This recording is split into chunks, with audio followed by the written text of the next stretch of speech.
आदाब नाज़रीन, पेश है इस वक्त की खास खबरें। वज़ीर दाखिला अमिर शाह ने अपोजिशन जमातों पर शहरियत तरमीमी कानून के बारे में दानिस्ता तौर पर लोगों को गुमराह करने का इल्ज़ाम लगाया है। कल राजधानी में मुनक़िद एक तकरीब में उन्होंने कहा कि दिल्ली में हालिया तशद्दुद के लिए कांग्रेस जिम्मेदार है और अब दिल्ली के लोगों के जरिए कांग्रेस को सजा देने का वक्त आ गया है। सरकार ने यह भी वाज़ेह कर दिया कि NPR का NRC से कोई ताल्लुक नहीं है। बीजेपी का दावा है कि NPR की शुरुआत UPA सरकार ने ही की थी, जिस वक्त P चिदम्बरम मुल्क के वज़ीर दाखिला थे, और अब वही इस पर शुबहात पैदा कर रही है। CAA और NRC के साथ साथ डिटेंशन सेंटर पर भी खूब सियासत हो रही है। बीजेपी ने कांग्रेस लीडर राहुल गांधी पर जवाबी हमला करते हुए उन्हें झूठों का सरदार कहा है। बीजेपी ने कहा कि आसाम में डिटेंशन सेंटर तब बनाए गए थे जब कांग्रेस मरकज और रियासत दोनों ही जगह इख्तिदार में थी। बीजेपी ने कहा कि 20 अक्टूबर 2012 को आसाम की कांग्रेस सरकार ने करतास अबियस जारी किया था, जिसमें मरकजी सरकार ने आसाम सरकार को डिटेंशन सेंटर बनाने की हिदायत दी थी। साथ ही 13 दिसंबर 2011 को मरकजी सरकार की एक प्रेस रिलीज में कहा गया था कि 3 डिटेंशन कैंप आसाम में खोले गए हैं। 2011 में कांग्रेस मरकज में थी। हालांकि कांग्रेस इस मामले में मरकजी सरकार की मंशा पर सवाल उठा रही है। बीजेपी के जनरल सेक्रेटरी राम माधव ने शहरियत तरमीमी कानून की हिमायत में कल श्रीनगर में प्रेस कॉन्फ्रेंस की। उन्होंने कहा कि पनाह गुज़ीनों के लिए लाए गए इस तरमीमी कानून से भारत में पहले से रह रहे लोगों को डरने की जरूरत नहीं है।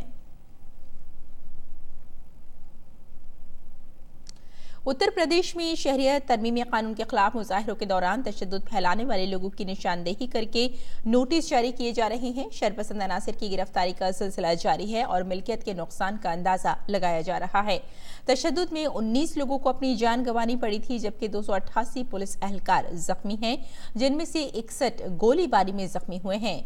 कुल 327 मामले दर्ज हुए हैं, जबकि 5558 लोगों को एहतियातन हिरासत में ले लिया गया है। तशद्दुद के दौरान अवामी मिल्कियत को नुकसान पहुंचाने वालों की जायदाद जब्त करने की कार्रवाई शुरू हो चुकी है। अलग अलग अजला में 372 लोगों को नोटिस दिए गए हैं। मरकजी वज़ीर दाखिला अमिर शाह ने दिल्ली डेवलपमेंट अथॉरिटी के मशरक़ी दिल्ली कड़कड़ुमा हब के इंटीग्रेटेड डेवलपमेंट का संग बुनियाद रखा। इस मौके पर अमिर शाह ने कहा कि वज़ीर आज़म नरेंद्र मोदी ने मुल्क में एक नए वर्क कल्चर की शुरुआत की है। शाह ने कहा कि दिल्ली में एक बड़ा साइकिल ट्रैक बनाने का मंसूबा है, साथ ही जमुना के साहिलों को भी खूबसूरत बनाने का काम किया जा रहा है। वज़ीर दाखिला ने कहा कि वज़ीर आज़म ने 13 कानून रुकावटों को दूर किया और दिल्ली में गैर कानूनी कॉलोनियों में रहने वाले 40 लाख लोगों को मालिकाना हक दिया गया है। वज़ीर दिफा राजनाथ सिंह ने जम्मू कश्मीर में सरहद पर पाकिस्तान की तरफ से जंग बंदी की खिलाफ वर्जी के बारे में प्रेस से गुफ्तगू करते हुए कहा कि मुल्क की सरहदों के ताल्लुक से पूरे मुल्क को मुतमईन रहना चाहिए। फौज किसी भी कार्रवाई का जवाब देने के लिए पूरी तरह से अहल है।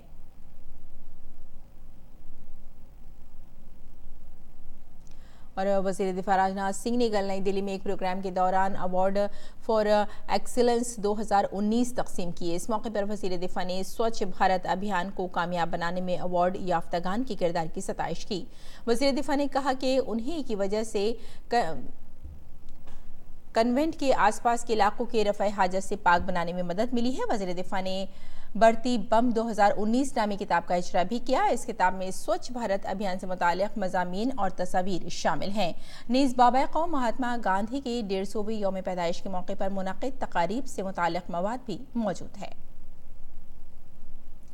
नई दिल्ली में कल chief election commissioner Sunil Arora और इलेक्शन कमिश्नर अशोक लवासा और सुशील चंद्र ने दिल्ली असेंबली इंतखाबात की तैयारियों का जायजा लिया। इलेक्शन कमीशन के साथ मीटिंग के दौरान दिल्ली के चीफ इलेक्टोरल अफसर के अलावा जिला इलेक्टोरल अफसर, पुलिस हुक्काम, नई दिल्ली और दिल्ली म्यूनिसिपल कॉरपोरेशन के सदर और इससे मुताल्लिक़ दीगर शोबाजात के आला अफसरान ने शिरकत की। इस मौके पर इलेक्शन कमीशन के जरिए जारी की गई प्रेस रिलीज के मुताबिक chief election commissioner Sunil Arora ने नई दिल्ली में आज़ादाना, गैर जानिबदाराना और मुंसिफाना इंतखाबात कराए जाने के लिए कमीशन की तरजीहात बताया है।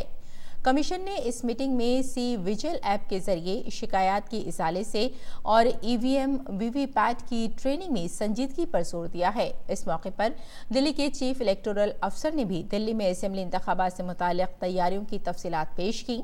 काबिल जिक्र है कि 70 रुकनी असेंबली के लिए इंतखाबात होने हैं और 22 फरवरी को असेंबली की मुद्दत कार खत्म होने जा रही है। तो नाज़रीन, इस वक्त की खास खबरों में फिलहाल इतना ही। इजाजत दें। आदाब।